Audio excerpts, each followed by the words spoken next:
Hello. Influencer marketing is one of several emergent digital marketing strategies that timeshare resort operators are only now beginning to study.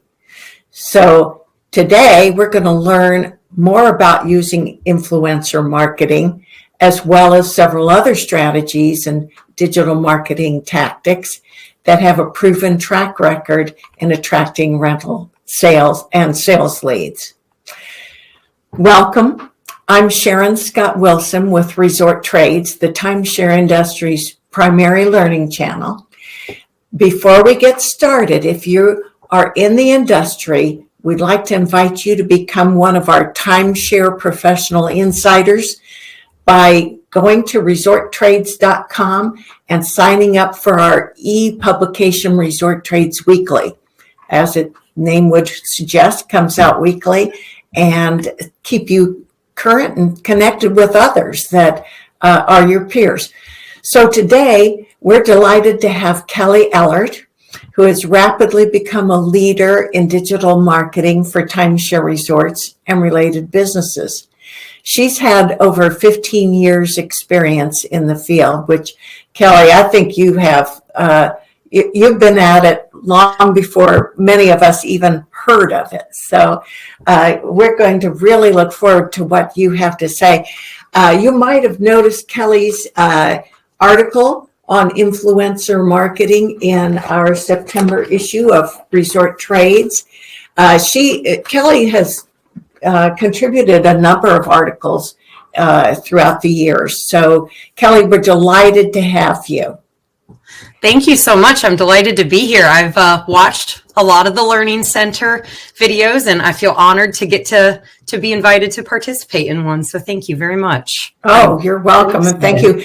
So my presentation today centered on influencers, but what it's really centered on is modernizing resort marketing. So I'll kind of tell you more about what that means to me, and then what strategies I feel like should be implemented at both resorts and companies, other companies, maybe not just resorts, but just anybody in this industry that needs customers, which should basically be any business. So just a little bit about myself. Sharon probably said the gist of it, but basically I've got 15 years experience in digital marketing, and over 10 of that has been very specific to the timeshare industry and with timeshare resorts. And I'm considered a full stack digital marketer. And what that means is I don't specialize like solely in websites or solely in email marketing or Google. It means that I kind of look at the full stack of marketing tools and channels that are available, and then I kind of match those with goals. So I'm certified in all the Google products, and then I also do advertising across all of the main social media channels like Instagram, Facebook, Pinterest, LinkedIn, along with other marketing like email marketing and your kind of traditional channels. So to start off, I just want to go into a little bit about the evolution of marketing. So 1897 is the first ever reference there ever was of marketing. And then it took about 30 years for ad agencies to come about. 1930, first ad agencies were developed. And then the 30s to the 80s, especially the 50s and 60s, are considered the golden age of advertising. And the reason it's considered the golden age is because companies basically had free reign to influence the decisions of the widespread, basically, audience. And they did that through the distribution of imagery and copywriting, which is what we know as advertising. At its core, no matter what channel you get it out on, or no matter how you do it, advertising and marketing is getting images and words in front of people to communicate. And if they have that need, then they become your customer. That's all advertising really is at its core, is imagery and copywriting.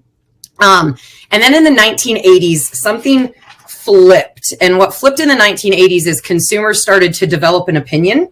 And when consumers developed an opinion, ad agencies, companies, they all had to adjust and adapt to meet the consumer needs. So the 1980s is the first time in marketing that you find references to consumers' buying decisions being based on their wants and needs and not dictated by the company that was selling the items. And the reason that this happened was access to information. So the top purchased products of the 1980s were telephone, answering machine, VCRs, video rental, video games, computer, and cable.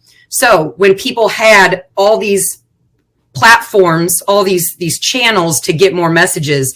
The TV was suddenly getting more commercials into their home, not just seeing it in the movie theater, or getting the radio into other places. And computer was the biggest one. So computer bought in the 1980s. So most of your products in the 1980s are all gauged around getting people more information. And as people get more information, that changes their ability to make informed decisions. And as their ability to make informed decisions grows, then now companies have to adjust to meet that. And then so in the 1990s, digital marketing was born. Very quickly after that, 1994, Amazon was founded. 1997, social media begins. 1998, Google's founded. It's basically a lot of channels that in today's ecosystem we can recognize drastically changed the way marketing looks. All of that basically started in the 90s after this boom when we had to focus on the consumer. So I call channels the gasoline of marketing evolution, because pre-digital, you had billboards, TV, radio, print, and some direct mail. You had very limited channels to reach your customer. So with limited channels, it's there's not a lot of selection. So you pick your channels, you put your advertising messages out on there, you cast kind of a wide net, and you hope that you get the customers back that you want. Excuse me. In a post-digital world, you have unlimited channels. There's no number that you can put on the channels that exist post-digitally. And what happens is the more channels we have, the more fragmented the audience becomes.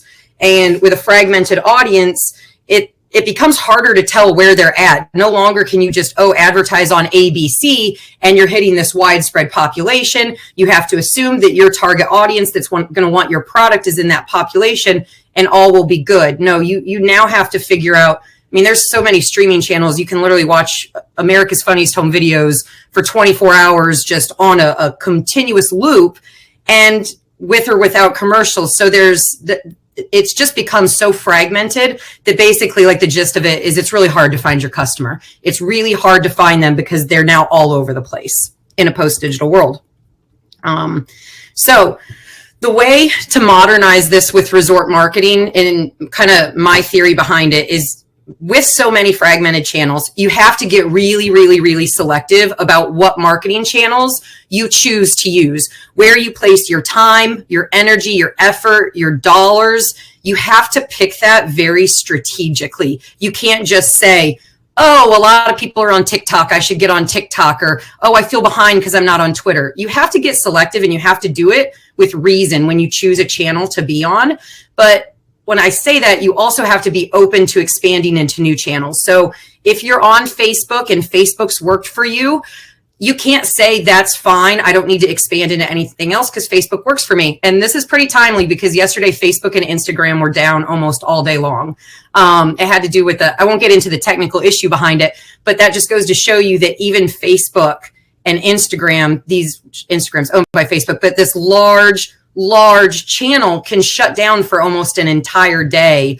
And also they can change things on you. A few months ago, Apple adjusted its iOS tracking, and that changed how Google can market. That changed how Facebook can market. It changed all these things.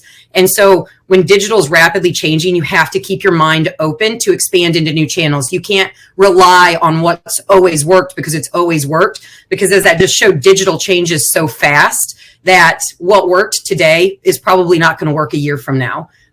Or if it still works, you will probably see your results differ. Nothing can be guaranteed and nothing's dependable, basically. So just always be open to expanding. But when you are expanding, be really selective about what is going to work for you to meet the goals that you have. You want to start with the goals and back in to the channels and be selective about it.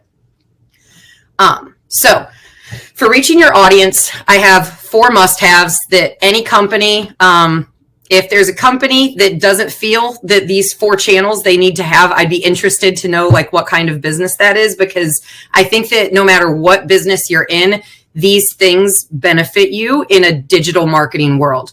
Absolutely a website. I put resort website on here, but that's whether you're a resort, whether you're a management company, whether you're a tool that someone's using. You have to have a website because anything you do, it has to have a central place to land. Whether you're sending out emails, whether you're making posts, whether you're going out to physical events and handing out brochures or business cards, people typically want more information. So you need a resort website, or you need a website just to spread that information, showcase your brand, keep it consistent, and then also be transparent about what you do so people can understand it at their own pace by navigating through your website.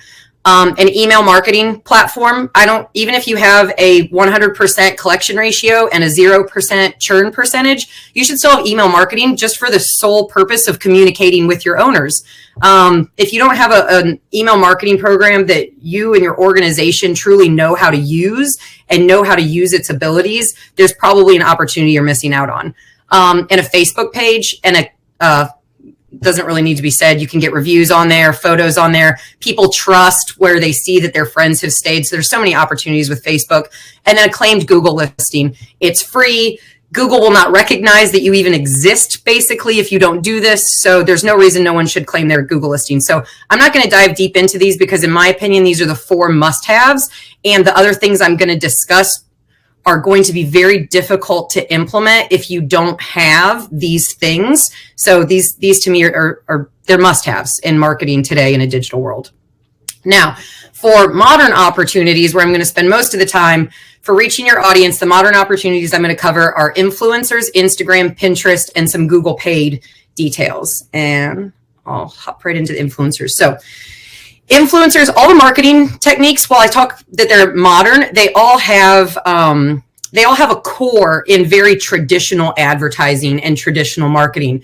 So for influencers, I would almost guarantee that anybody watching this live or recorded has purchased or booked a trip or done something based on the advice of a friend, whether anything. Like in the marketing world, everyone's always acknowledged that word of mouth is the most powerful advertising.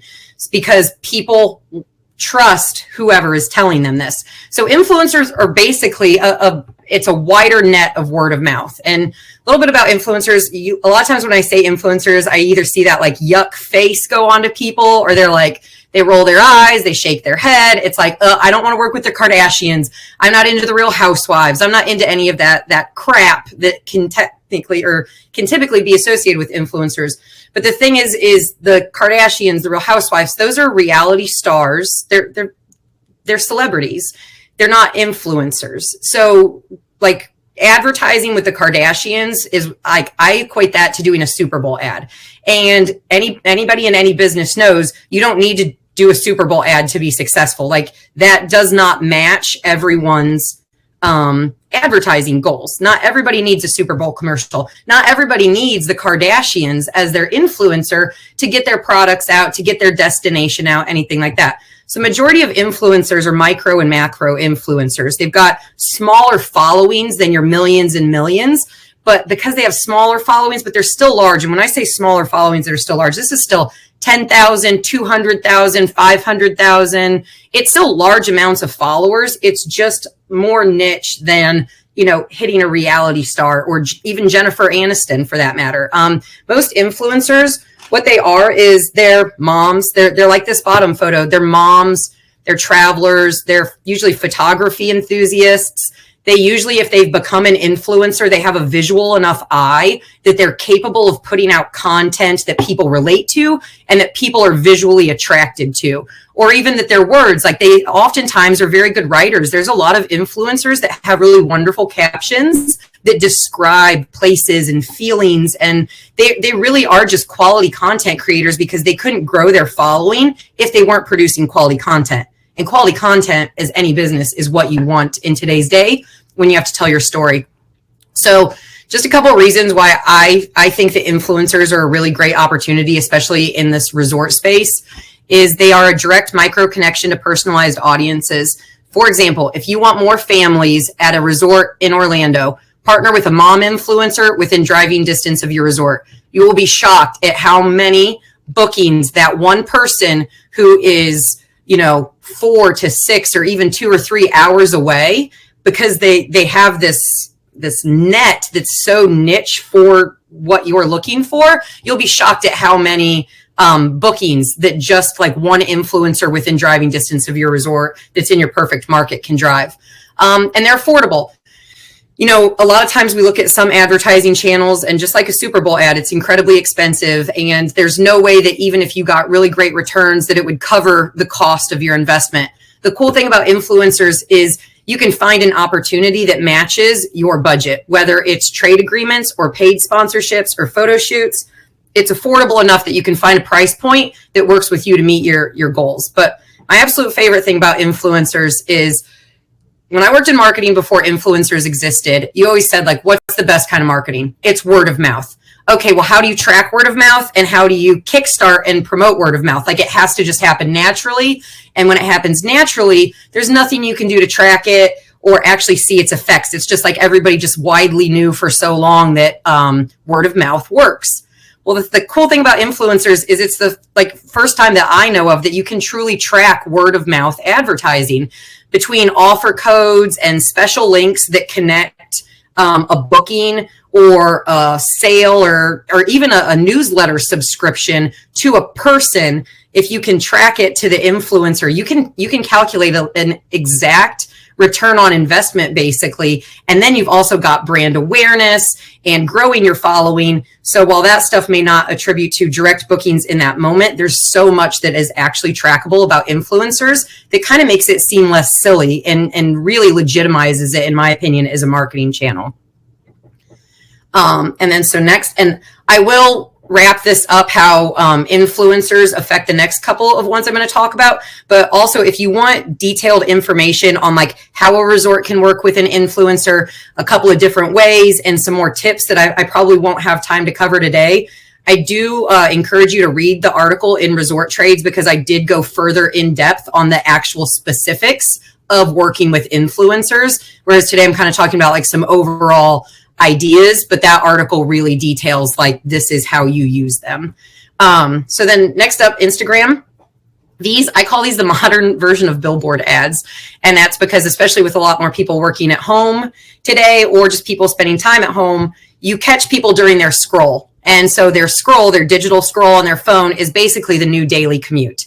I say that because a daily commute might have been around 30 minutes. The average person spends about 29 minutes per day on Instagram. So if you historically had a billboard for your restaurant, for your hotel, for your business, anywhere, you don't know how many people are passing it. The majority of those, especially, I never really understood billboards with resorts, because the market that's passing it, that's staying there, is so small. And most of it's people that are not your consumer because they live in that area. But Instagram's completely different. You can get in front of people who don't live in your area, but live in an area that maybe has good flight deals and are likely to come to your area. So you can pinpoint them to there. There's just so much you can do to get in front of people at the right time. So basically, it's a really targeted billboard ad. But a couple reasons that I think Instagram is important for the travel industry is 48% of people choose a destination based on what they see on Instagram. So if there's one platform that's affecting 48% of the decisions made around travel, I think it makes quite a bit of sense to be on there. And then also 35% of people discover new places to visit on Instagram. And I don't think I've ever seen an example that illustrates this better than this is Trolltonga. Probably saying that wrong, but this is an attraction in Norway that in 2009, it had 500 visitors. In 2014, it had 40,000 visitors. It's a 7,900% increase over 5 years. I don't know many marketing channels that can provide that level of like ignition and increase. And if you just Google Trolltonga, you'll find that most of this jump is attributed to Instagram. It's a very Instagrammable spot. They're actually dealing with trouble now because that skyrocket, they're not really equipped to handle 40,000 visitors. So it's become a bit of an issue, but who doesn't want the issue of too much business, too much visibility, too many people knowing? I know I personally only know of Trolltonga from Instagram, and so it's highly likely that a majority of those 40,000 visitors, that's where they found it, was on Instagram. And then just a tip for your Instagram content, why I think influencers are important, is property photos do matter. Any resort should absolutely have beautiful, professional property photos that you use across your channels. However, those get very dry, they get very old, and people now want to see faces. They want to see the joy that it's like to stay there, not just the clean, beautifully lit pool at night. So if you are currently using Instagram or thinking about using Instagram, just one tip is to really layer in both these lifestyle photos that show people around your property and the area. You don't have to only do it on site. Get content from the local attractions to share on those. And then you should weave it in with property photos though. So just kind of make a mix. Just a little tip for Instagram. And then up next, Pinterest. So I call Pinterest the modern version of travel guides, because before Pinterest, if someone was planning a trip to somewhere that they've never been before, it's highly likely that they ordered or went to a bookstore and looked in the travel section and bought either the Lonely Guide to Hawaii or the Lonely Planet Guide to Hawaii or the Frommer's Travel Guide. And by reading that guide, that's where they discovered where to stay, what to do, what to visit, where to eat. Those guides were like the essential source of truth for a location when people didn't have anywhere else to go and look. If you didn't know someone who had been there, your next best option was to go buy a travel guide. However, travel guides were limited. There's only a few players in that market, like Lonely Planet and Frommer's. I know some other ones have come in, but you really only had like a few sources of truth and guidance. However, Pinterest changed all of that. So Pinterest is a place where basically anybody, any company, any resort, anything can build their own travel guide. They can fill it with visual content that helps people figure out where to eat, why to stay at their resort, what to do in the area. And through all of that travel guidance, you can connect with people who will be potential customers of yours. And just a couple of stats to show why I think Pinterest is a good platform to use is 80% of moms use Pinterest to discover ideas, dream, and plan. And from all my years working in the travel industry, everybody basically knows that moms are kind of the golden audience. Yes, men book travel. Yes, single people book travel. But in a lot of timeshare resorts with multiple bedrooms, you don't want those college kids that are booking it for, to cram 10 people in there. You want the moms who want the 2-bedroom suite so that their kids can sleep in one room. And those are kind of the ideal traveler that a lot of people in this industry want. And then also 60% is the year-over-year increase in travel-related searches made on Pinterest. So that means if someone is specifically searching for best places to stay in Orlando or things to do in Orlando for a week, Pinterest knows those searches and they can put that content in front of them. And this 60% stat was taken after COVID. So this is not affected by travel declining, even though it's obviously coming back. But 60% current day year-over-year increase in people making travel-related searches on Pinterest. I think that's pretty powerful. And 86% of millennials use Pinterest to make life decisions, both big and small. So millennials are nearing their 40s now. These are the people who are buying timeshare. These are the people who are booking travel and probably are open to exploring new properties and don't have that set property that they love. So moms, millennials, that's a really good target market that you're hitting on Pinterest, especially in these high percentages. And then a tip for Pinterest, just kind of show its strength, is Pinterest is very evergreen, which means the content stays longer. If you make a post on Facebook, it's seen and it's very quickly pushed to the bottom. But because Pinterest populates content based on what people are searching for and interested in that moment, not what a company has posted in that moment. So your Facebook posts are usually shown in quick succession of when you post it. Your Pinterest content is shown when someone has an interest in it or shows an interest in it. And to illustrate that thought, I pulled this board from a Disney resort. And as you can see, they only have 67 pins. So they've only invested enough time in this to create 67 pins worth of content. Now through that, they get 16,500 monthly views when I pulled this a few days ago. So, and as you can see, a lot of their 67 pins were created about 2 years ago. So that just shows how evergreen it is. Disney only created 67 pieces of content and it's on an ongoing basis, generating about 20,000 monthly views. That's pretty powerful. And part of the reason I include that there's only the 5,400 followers is their monthly views on a different social platform would never triple what their followers were. But because Pinterest uses searches made, what you're looking for, what you're doing in real time, the monthly views are not lined up with the actual people who are following you. It's what they want to discover. People are here to discover ideas, not follow who they're really loyal to. And then the next opportunity is Google paid. So switching a little bit from social here to Google. So a lot of people just think of Google advertising as AdWords. They search for a plumber near me and it shows ads for the plumbers that are located near them. So, but Google actually has a lot of products outside of just their search. And so the modern version of Google is, for me, it's TV and print. And that's because Google has so many opportunities where you can connect with your audience while they interact with their favorite media. So they may not actively be searching for a place to stay in, I want to use something different than normal, in Phoenix. Maybe they're not searching for a place to stay in Phoenix right now. However, in that exact moment, 2 hours ago, they were searching for places to stay in Phoenix. And now you can get in front of them when they're interacting with their favorite media, whether that be watching TV, watching YouTube videos, reading the news, shopping, scrolling on other things. If they're using a digital device, playing games, Google even has ads on like digital games that people play.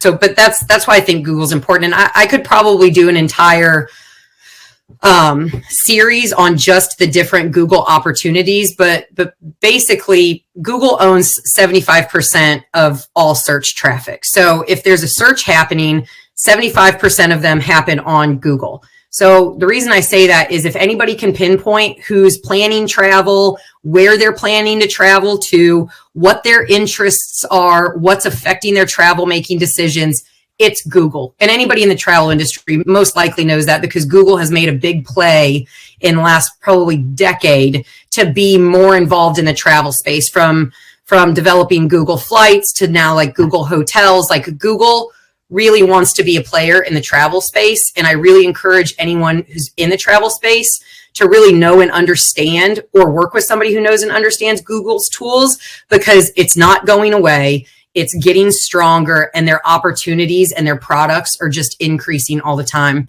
And that's the reason I put the infinity symbol here, is because if you can creatively figure out like, there's literally infinite options to how you can find customers and target to them on Google. You can target web pages they've visited. So you can actually get as far as seeing like if they've gone on a couple of your competitors' websites on like their booking page of their website. You can actually add them to your target audience. Like that's a level of defining a target that just has absolutely infinite possibilities. So I really think that there's a large opportunity in a lot of different Google products for almost any business in the travel space. So kind of to now bring it back to influencers, how you can use influencers and all of that is for all of those, for Instagram, for Pinterest, for Google, for Facebook, for your website, for your email marketing, for any of that to work, even for your print materials to really work in today's marketing ecosystem. You have to have quality content. I'm sure if you're watching something about marketing, you've probably heard content is king, your story matters, content matters. And all of that's, you're hearing that so often because it's completely true. And the reason that influencers can help make the most of that is because they're creating the quality content. I know a lot of people in marketing understand, oh, I have to be posting to my Pinterest, or, oh, I have to be posting to, my Facebook page. But what do I post? Where do I get that content? Who's giving me that content? Am I seriously paying photographers all the time to go get it? Or I asked my, resort staff to do it and they don't want to do it, or they're not doing a quality job at it. And I think it's important to remember that because we have smartphones and we have good cameras, creating quality content is accessible to all of us, but it's not in everyone's wheelhouse. So to expect someone who is really fantastic at operations to then step outside of their operations hat and now be really awesome at social media so that they can go around taking great photos of people who aren't even their family members at your property is just a little bit of a high expectation. And I think that's why a lot of content marketing efforts fall short, is there's nothing placed of importance on who is capable of creating quality content. We think that if you've got an iPhone or a good cell phone, that everyone should be capable of it, but that's just not the truth. The great thing about influencers is you take their content. So basically you hire an influencer to work for you, and you take their content and you make sure that you have the agreement written properly. Don't just willy-nilly invite an influencer to your property and say, okay, take some photos, take some videos and turn them over to us. You can't do that. You have to make sure that you have agreements written so that you're licensing the content to be used for commercial use. And then when they are handing you that content fully licensed, you can repurpose it on all these channels. So not only can you repurpose it on your channels, but they can put it out on their channels. So you're kind of getting double the effort. And of course, they're going to charge you or cost a little bit more to license that, but I guarantee it's going to be cheaper than hiring models and photographers to come in for a photo shoot than just working with influencers. So basically, you take their content, and that's how you create the content that works on Pinterest. It's how you put out the videos and the photos that work on Instagram and help make your Instagram platform better, is by using the stuff that these influencers are creating. And so just a couple points to make the most out of them. I recommend you focus on a few long-term, well-matched partnerships. I've noticed when talking to some people about influencers, they get overwhelmed at, one, the number of influencers out there, how to pick them, how to vet them, all those kinds of things. But if you slow down getting overwhelmed and realize that if you look at an influencer as a long-term marketing partner, then you'll spend the time vetting them. You'll spend the time working with them so that your content and their content is aligned. And it just makes a lot of sense, especially like the example I used earlier. If you're working with a mom influencer who's within driving distance of you, that there's no reason that shouldn't be a long-term partnership. People are always going to travel to drive to destinations. So having a cheerleader for your property 4 hours away is something that you constantly want to do. You don't want to let go of that partnership. So just focus on a few long-term, well-matched partnerships, kind of tiptoe into it. It doesn't have to be like you're throwing away your whole marketing strategy. Just start to layer it in a little bit. And as I mentioned earlier, always track your bookings with custom offer codes. If you're working with an influencer and not giving them a custom code, you're truly missing out on a big opportunity. You're also missing out on the ability for them to give their audience something of value, which keeps the audience connected to them. So it works for both the business and the influencer to have offer codes. And then I just want to talk a minute about vetting them properly. There's not really a science to vetting influencers, but there is a kind of just a logical process that you should follow. You should first look at the quality of their content. If you go to their Instagram page and none of their pictures look like anything that you would want to represent your business, then they don't have quality content for your brand. You want to look at their followers. So you want to see how many followers they have. However, I want to point out, you don't want to base your decision solely on followers. There are ways people can buy followers, kind of game the system. So don't just look at the followers, but look at the followers. Make sure they don't have 10 followers or 200 followers. You want them to have them. But the most important thing to look at is post engagement. So Instagram profiles who are not legit, who are just buying followers and stuff like that, you might see 200,000 followers. And then if you look at their individual posts, maybe they only have 7 likes and 1 comment or something like that. So you want to look at the number of likes, the quality of comments. So you want to see, are people just putting emojis, or are people actually writing to these people like they value their opinion because they're interacting with them other than just hitting the like button? And then, so you want to look at how the audience is interacting with that influencer, but then you also want to look at how that influencer is interacting back with their audience. So if you look at their comments and absolutely nothing is responded to from them, or it's just one word like thanks and stuff like that, they're not really interacting. They're having a very basic level of interaction to kind of ping the Instagram algorithm. However, they're not connected to the level that their audience would take a resort reservation recommendation from them. So just look at that interaction. That you will find a lot about who the influencer is by just looking at those details.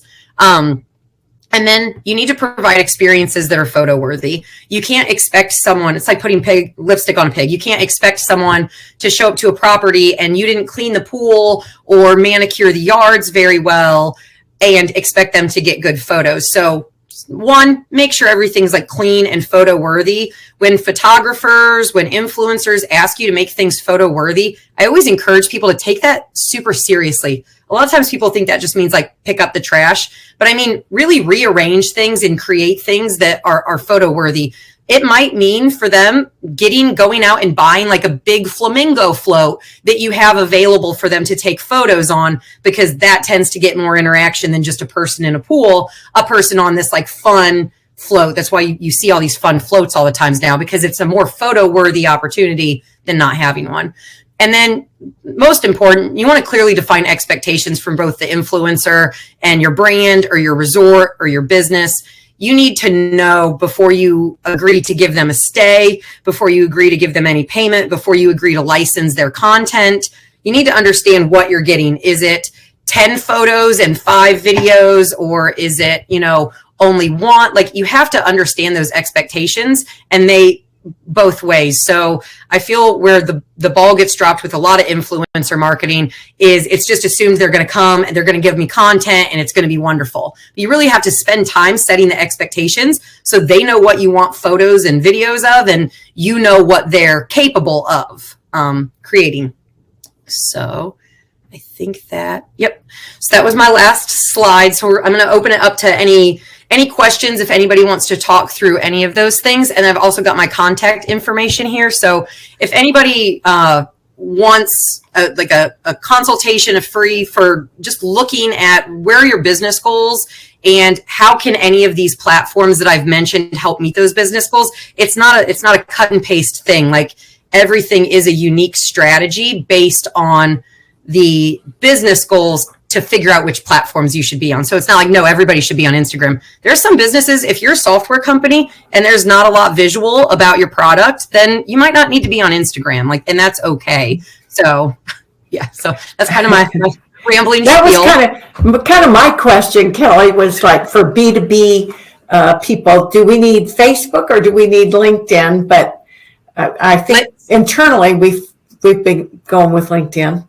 Yeah, LinkedIn is super important. And actually, I've had the best luck for B2B on Google, because you can target, for example, you can literally target on Google like people who are in organizations who have the influence to make software purchasing decisions. So that's a major audience. So like LinkedIn can't tell you, it can tell you if you're a director level or if you're a senior VP. Like, you can target people based on like their industry and their job seniority. But Google, you can literally put in what decisions, to some degrees, not every single decision, but there's that level of specificity that you can drill into to say, like, I don't want my ads to be seen by anybody unless they're actually capable of purchasing this for their company. So it's pretty granular that you can get. So for B2B, a strategy between LinkedIn and Google is usually fairly successful. That's a great observation. Also, the thought occurred, I was talking to Nigel Lobo the other day, and he was mentioning the labor shortage in certainly the timeshare industry, probably every industry, but I'm sure that would be a great other session to enter into with you. If I don't know if you have any time in the future, but we'd greatly welcome a conversation about that. I would love that. I think that's a really interesting market, especially right now, is identifying job seekers and how to get in front of the right ones, because especially, digitally, the digital footprint that people leave is with the job market is like you can select or look for people who are searching for a job. But I think what a lot of people are noticing is just because someone's searching for a job doesn't mean they're the right employee for me. So the cool thing about all these digital tools is figuring out how to layer on, how to not just find the people looking for a job, but the people who possess other skills, personality traits, whatnot that show you that they're more likely to convert into filling out an application, showing up for an interview.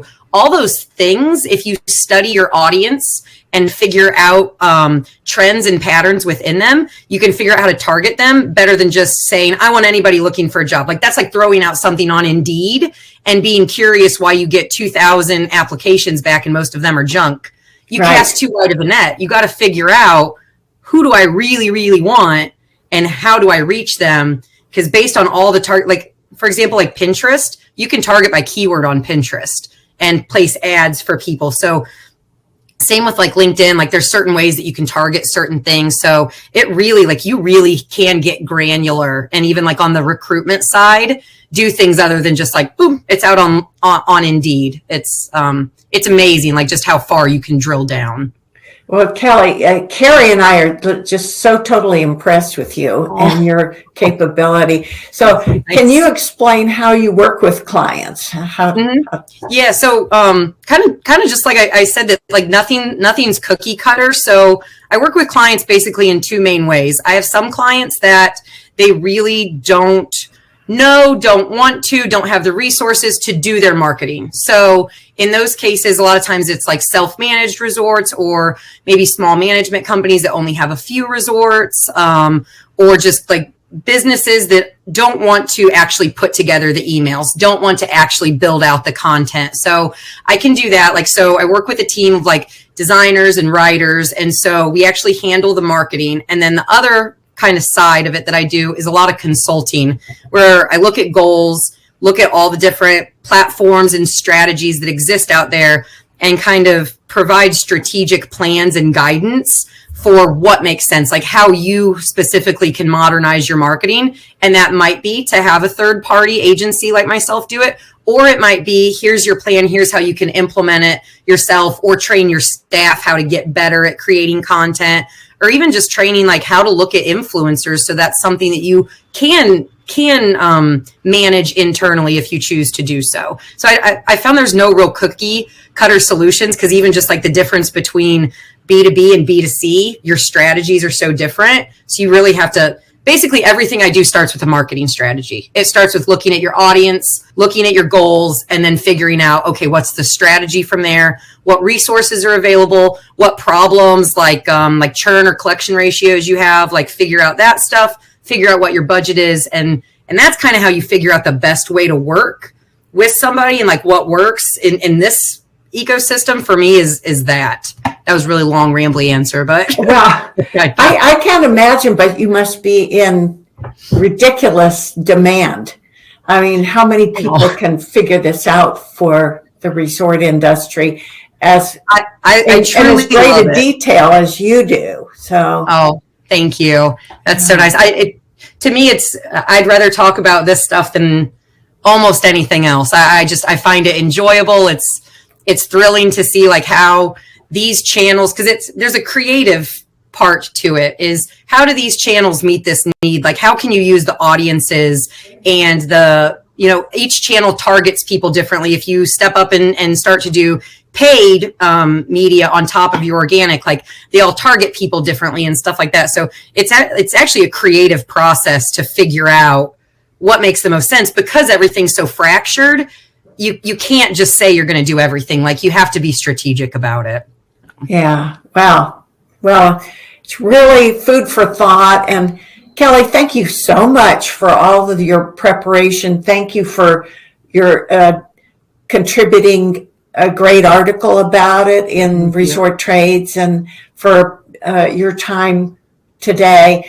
I wanted to say also for anyone watching this on YouTube to please subscribe to this channel, add your comments, share with your associates, and help us to keep this going so that we can educate the timeshare industry about better ways to work and help one another. Rising tide floats all boats type of thing.